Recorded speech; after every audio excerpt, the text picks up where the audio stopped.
What's going on, everyone? Trucker Crespo here. Trying to stay positive, you know?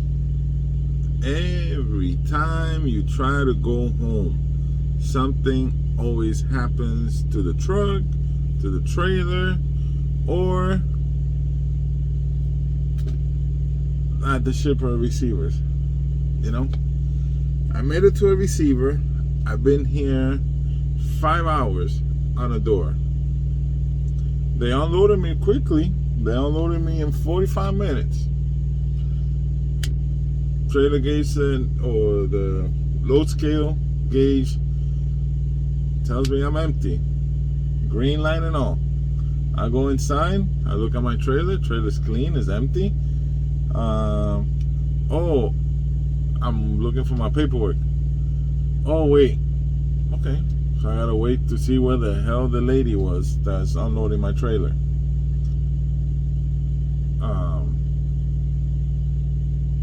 Wait like 10 minutes. She shows up. Oh, you're in door 5? Yeah, no, you have to wait. I'm like, oh, it's empty. She's like, yeah, I gotta sort the pallets now. I'm like, okay. About a half hour goes by. I'm like, I'm gonna give her an hour, you know, because I don't know. Okay. Go back in. She's like, oh no, not yet.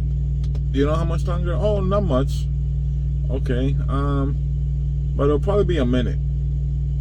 Okay, we all know a minute it's gonna be a while.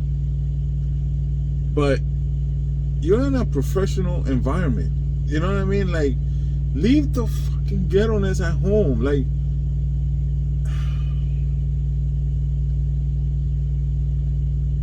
you guys need to be, I mean, as a driver, you have to be professional. As a driver, you have to be courteous. As a driver, you can't be stressed out, and you can't show your anger because it hurts you. You show them that you're pissed off, that you're fucking in a hurry. They don't give a shit about you. They're going home at 5. They don't give a crap about your load. They don't give a crap about your time. They don't give a crap about anything. And then I'm like, okay, so I'm gonna get detention pay. Okay, whatever. They don't give a crap paying detention pay when they charging you $775 on a lumper fee. $775 lumper fee. They're like, yeah, you know what? We're gonna take our time. We're not gonna care. Let's just charge them a lot of lumper fee, so then we just give some of their money back for them waiting. That's the way I see it. But anyways, guys, it's just, when you're gonna go home, expect nothing to be smooth that week. This whole week has been a cluster. I'm keeping my cool. I'm staying cool because at the end of the day, I'm gonna go home. Whether I have time or not, I'm going home. But you just, man. You're not gonna go home. So just, okay, guys, new guys, when you're gonna go home, be prepared to not go home the day you wanna go home. You're either gonna go 3 days early or you're gonna get there a day after. So just be ready. And if you get to go home 3 days early, go home. Don't be like, oh no, I really want to go on this day. No, you go home whenever. Lately, the last 2 times I went home, I deadheaded 500 miles.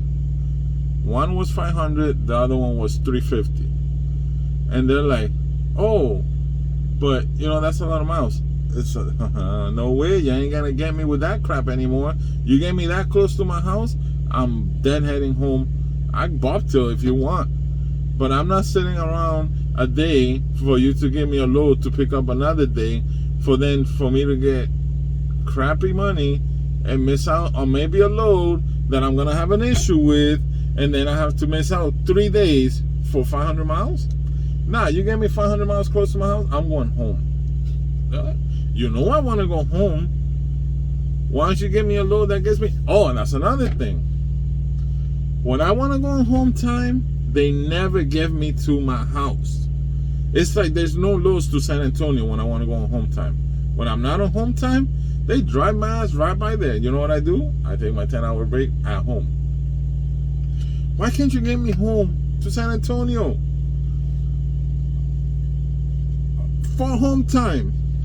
It's like, oh no, there's no loads. I ended up then heading from Springfield, Missouri, because they couldn't find me a load, and I was there for 3 days waiting on a load.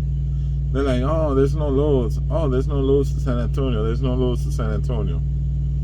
Then headed whatever miles it is from Springfield, Missouri to San Antonio. Put it this way, it's not I then headed a whole drive shift and some of my next day, because I couldn't make it home in 10 hours, 11 hours of driving. But I didn't care. When I'm going home, I'm going home. And got this load, brings me close to home. Been here 5 hours. So, you know, is it Prime's fault? No. I'm not blaming Prime for it. See, them customers, like, how do you have a big ass warehouse? Okay, how do you make money as a warehouse, right? How do you make money on a dock that's occupied for 6 hours? You would think you will make more money if you're moving more freight. Like, if you could get them in and out in 2 hours, get that dock free, get another guy, you know, that's like in a mechanic, in a automotive world. You know, you want to make sure that bay is moving. That bay, you better be moving cars. You better be fixing them fast, get another car and get it, because that's how you make money in an automotive world, you know.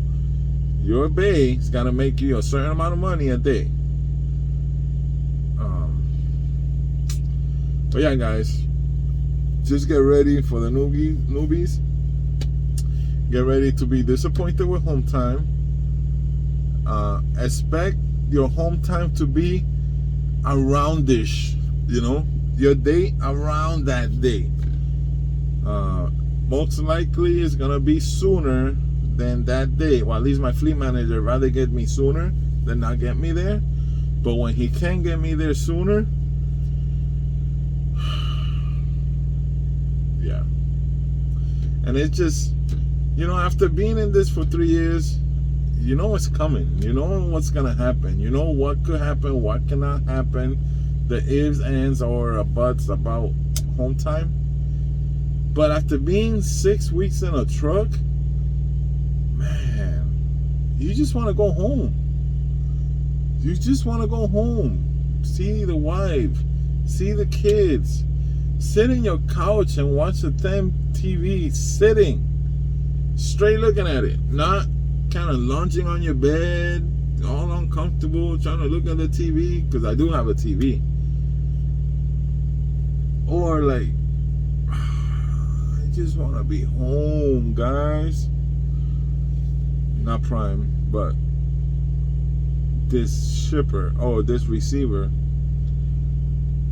And if I go in there and I make a scene, not only does Prime look bad, do you really think excuse me guys, I lived in a ghetto, I grew up in a ghetto, but God, don't be ghetto at work. And then if I get you mad, you're gonna be pissed off and you're not gonna give a rat's ass about me, and you're gonna let me sit here for all day. You might even intentionally forget about me, because you're not gonna give a rat's ass about me because I went in there with an attitude. So, as a driver, you also gotta learn how to keep your cool, and that's just frustrating. But just a frustrating day. Well, is the frustration of home time, because it never works out.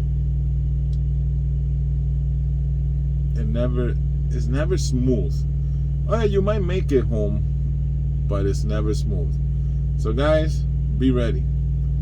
All right. anyways, be safe out there. Try to stay calm. Try to keep your anger under control.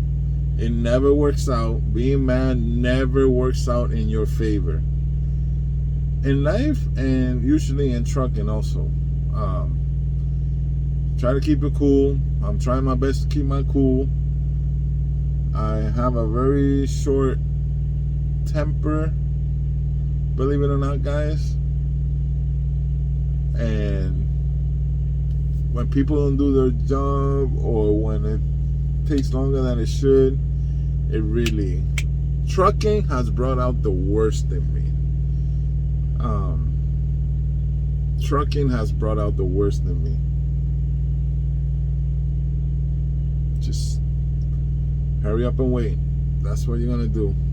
They say it's a reefer. It's only reefer. You know, maybe someday I'll quit this reefer thing and try something else. Maybe tanker. Maybe flatbed. Who cares if I gotta... Well, I'm afraid of heights, so that's why I don't do flatbed. But it's not because I got a tarp. It's because if I'm up there and I look down and the wind's hitting, the wind's blowing, I'm gonna be like, I won't be able to come down. That's the only reason why I don't do flatbed. The work, shit, I wish I did more work. Anyways, I'm rambling. Be safe out there. Be good. Don't do anything I wouldn't do. And when you plan your home time, don't plan it exact date. I would say plan it a day or two before. And if you get there a week before, just stay to your whatever you had to do on home time. All right? Be good out there. Be safe. Don't do anything I wouldn't do. And thanks you guys for watching. Thanks for everything. And be safe. All right? Thank you.